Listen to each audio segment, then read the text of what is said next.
2021 தட்கல் ஸ்கீமில் சர்வீஸ் வாங்கி விவசாயம் பண்ணுறக்கு ஆரம்பித்தேங்க. போர் தண்ணி தான் ஓடுதுங்க. மோட்டர் ஒர்க் பண்ணுற எலக்ட்ரீஷியன் நம்மளுக்கு சொன்னாருங்க.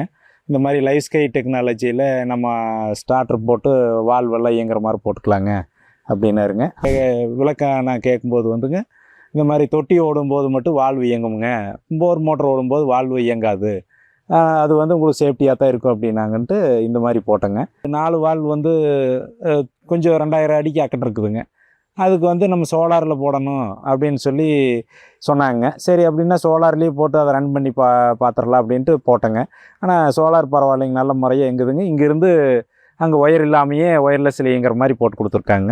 லைஃப் ஸ்கை தான் பரிந்துரை பண்ணுவோங்க. ஏன்னா நம்மளுடைய அனுபவத்தில் வந்து அது 100% வந்து நல்ல முறையாக இயங்கிட்டு இருக்குதுங்க.